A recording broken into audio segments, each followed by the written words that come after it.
صلی اللہ علیہ یا رسول اللہ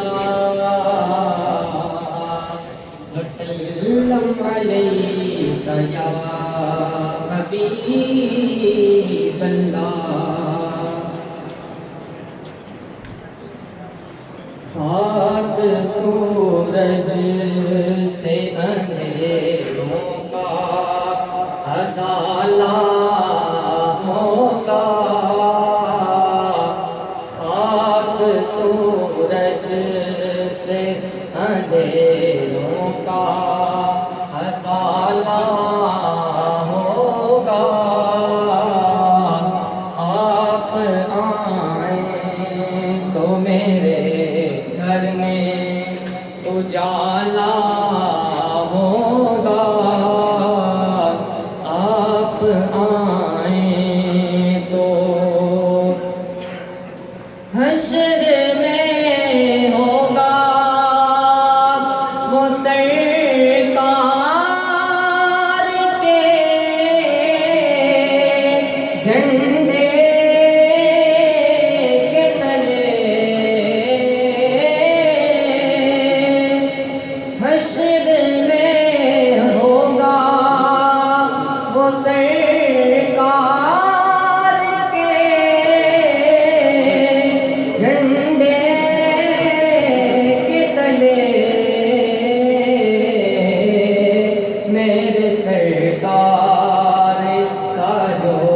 چاہنے والا ہوگا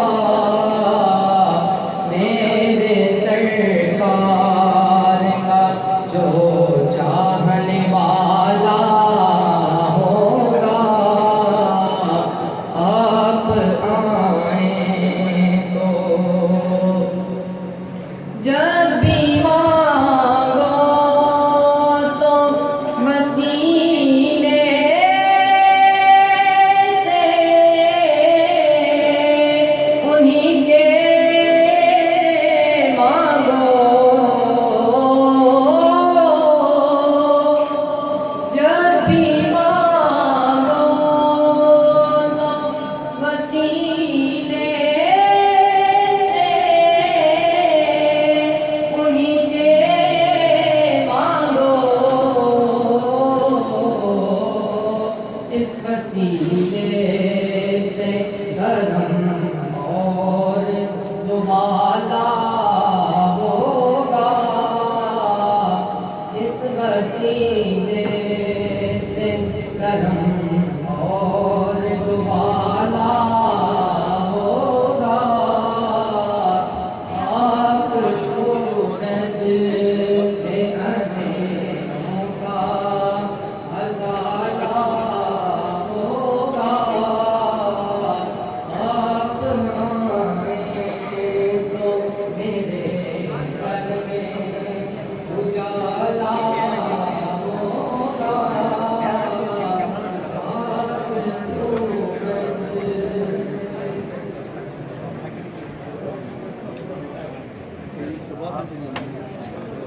خواتین و حضرات،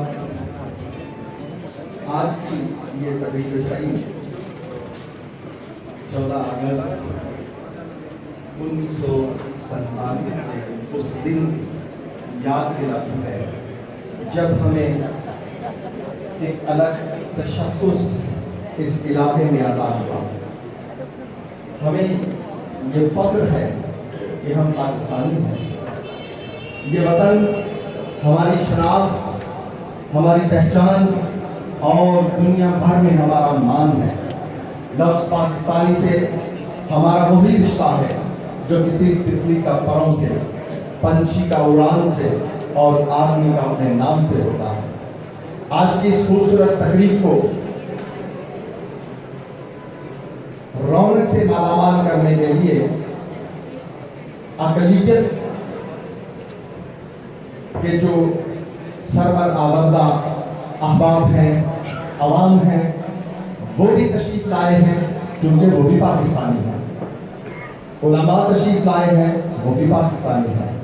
اساتذہ تشریف لائے ہیں، انہیں بھی فخر ہے کہ ہم پاکستانی ہیں، طلباء تشریف لائے ہیں، انہیں بھی فخر ہے کہ ہم پاکستانی ہیں، تاجر برادری بھی یہاں پر بھرپور تعداد میں موجود ہے، صحافی موجود ہیں اور زندگی کے تمام شعبوں سے تعلق رکھنے والے تمام احباب جو پاکستان سے محبت کرتے ہیں، اس مٹی سے محبت کرتے ہیں اور اس مٹی کے ساتھ والہانہ عشق رکھتے ہیں، وہ سارے کے سارے آج یہاں پر موجود ہیں اور اس خوبصورت تقریب کی رونق کو دوبارہ کر رہے ہیں۔ ان تمام احباب کے لیے 2 سے 3 اشعار دعائیہ انداز میں خدا کرے کہ میری عرض پاک پر اترے وہ فصل گل جسے اندیشہ زوال نہ ہو، یہاں جو پھول کھلے وہ کھلا رہے صدیوں، یہاں خزاں کو گزرنے کی بھی مجال نہ ہو۔ خدا کرے کہ میرے ایک بھی ہم وطن کے لیے حیات جرم نہ ہو، زندگی بباد نہ ہو۔ جشن آزادی ہم منا رہے ہیں اور تمام احباب یہاں پر موجود ہیں جن کا میں نے آپ سے تعارف کروا